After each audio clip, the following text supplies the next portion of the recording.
Madam President. Senator from Massachusetts. Thank you, Madam President.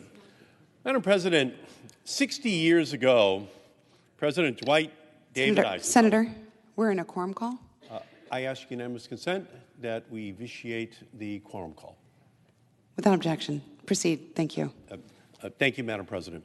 Madam President, 60 years ago, President Dwight David Eisenhower warned Americans about the unwarranted influence of the military-industrial complex.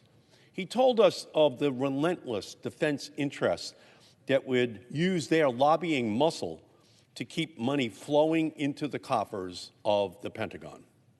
While our adversaries and competitors have changed in the past 6 decades, the military-industrial complex's revolving door is as well greased as Ike warned our country. Today, Congress is set to vote to increase the already bloated defense budget in the same year that we ended our longest war. The latest proof that the military-industrial complex is alive and well and banking on a pay raise, all while Americans struggle to afford groceries and gasoline. Here's the simple truth about the defense budget we are debating this week. We plan to spend $768 billion to fuel the military-industrial complex, even in our moment of relative peace. Yet many in this chamber are relentlessly attacking the Build Back Better Act, despite this spending bill being 4 times its size in new spending. War echoes. Words that sound like talk of the bomber and the missile gap with the former Soviet Union that drove an arms race that brought us to the brink of annihilation. Our top military general recently called China's most recent hypersonic test a Sputnik moment. That's our top military general. But how in the world can it be a Sputnik moment if we are set to spend more on defense than the next 11 countries combined, many of whom are U.S. allies and partners? There is no technological or military gap that we need to close. We have the strongest military in the world. Our rivals, our adversaries, are not 10 feet tall. We are the country which is 10 feet tall, and they are looking up at us militarily. And we should just understand this as people badmouth our military. It's not accurate. They are afraid of us. We are technologically superior to them, whoever they may be. But wait, as if we weren't spending enough, Congress has tossed in an additional $25 billion that was not even requested by the Pentagon in this year's budget.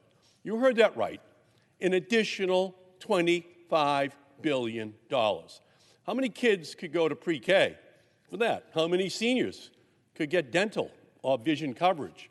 How many public housing units could we build with that, with the money that has not even been requested by the Pentagon? We should not accept the logic that says we can afford to build a $100 billion intercontinental ballistic missile that will never be used, but we cannot possibly afford paid family leave that Americans desperately need. Universal pre-kindergarten is too expensive, but padding the wallets of defense firm executives with taxpayer dollars is money well spent.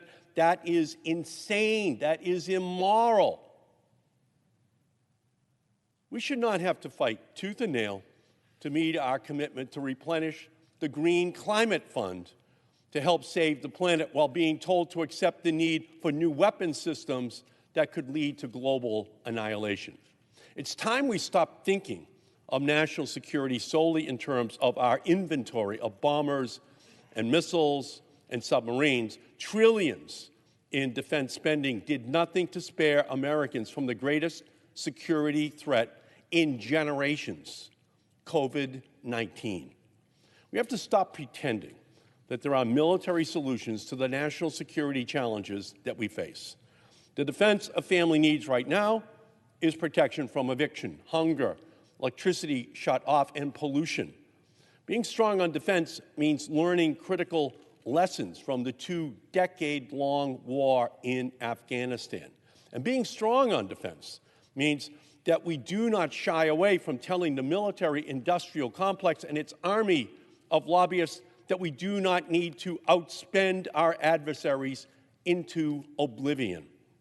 And nowhere has the gold-plated defense industry been harder at work than in gilding the whopping $1.5 trillion we are projected to spend through 2046 on upgrading our nuclear weapons enterprise. Say that again, $1.5 trillion on more nuclear weapons.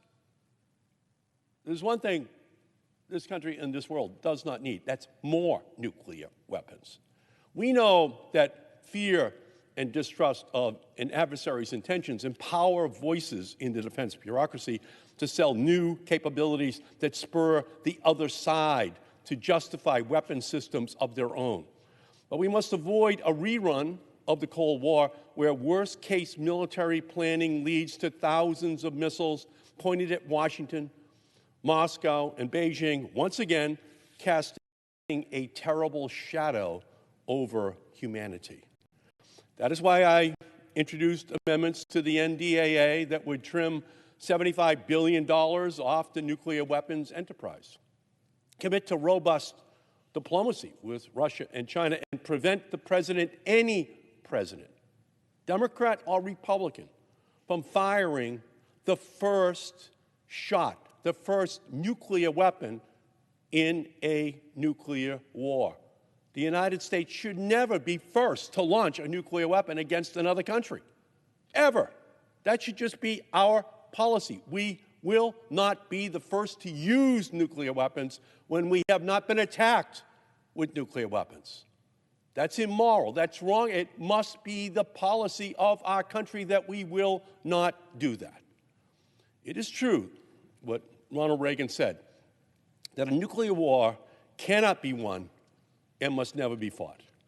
Then surely we should agree to shelve Donald Trump's new sea-based war-fighting nuclear weapons.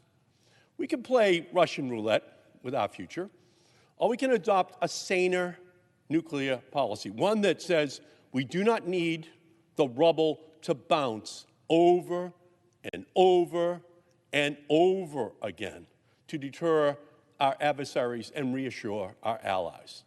One, through the President's nuclear posture review that rejects the military-industrial complex efforts to make the world safe for nuclear weapons rather than from nuclear weapons.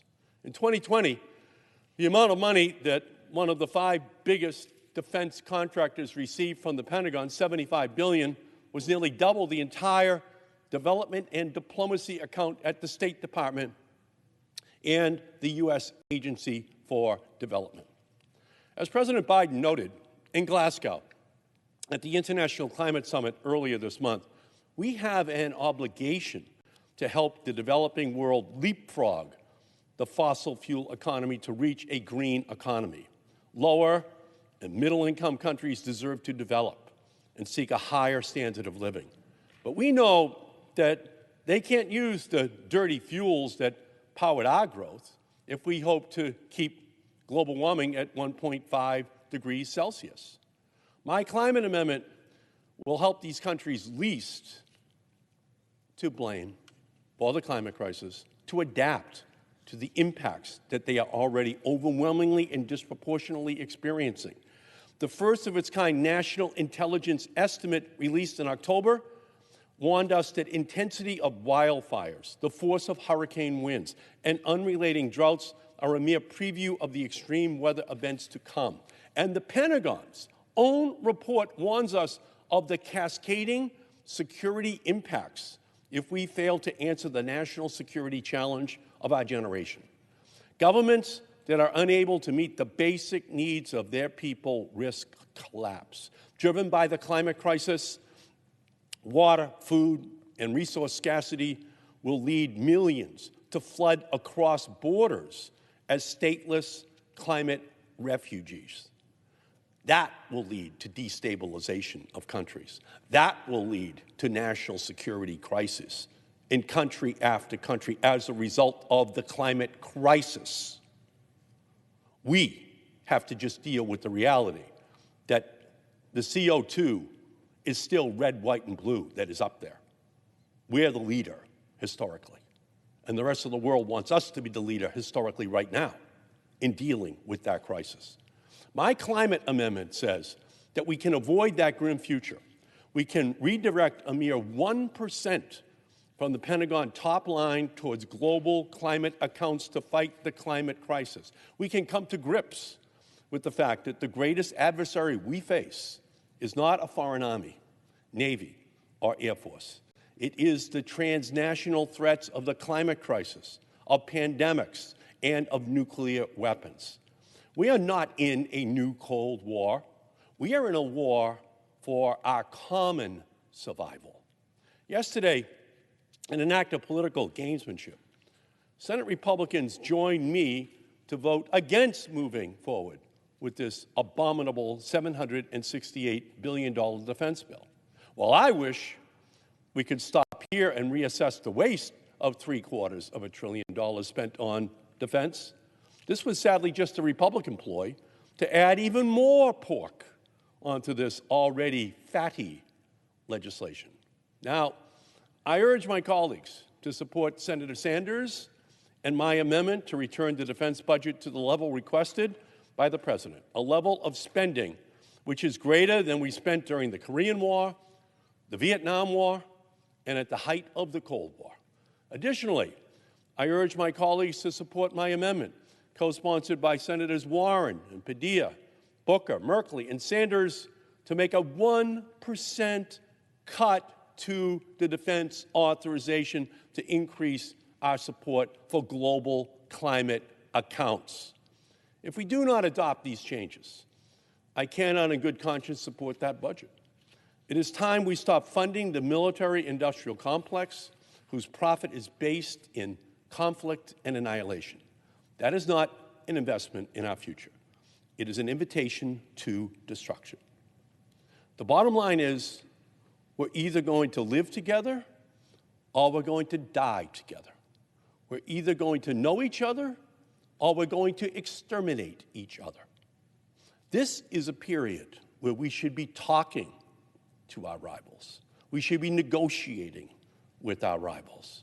We should be trying to reduce the nuclear arsenals. We should be trying to reduce the tension, reduce the paranoia, reduce the threat that by accident we could actually fight a nuclear war.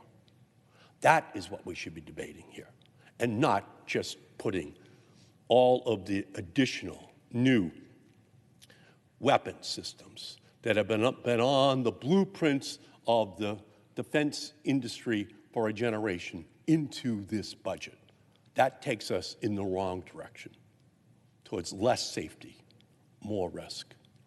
The correct vote here is to deal with the reality that we have too many nuclear weapons already, and we haven't sufficiently yet dealt with the threat which the climate crisis is going to pose as a national security risk to our country and the rest of the planet. Madam President, with that, I yield back to the chair.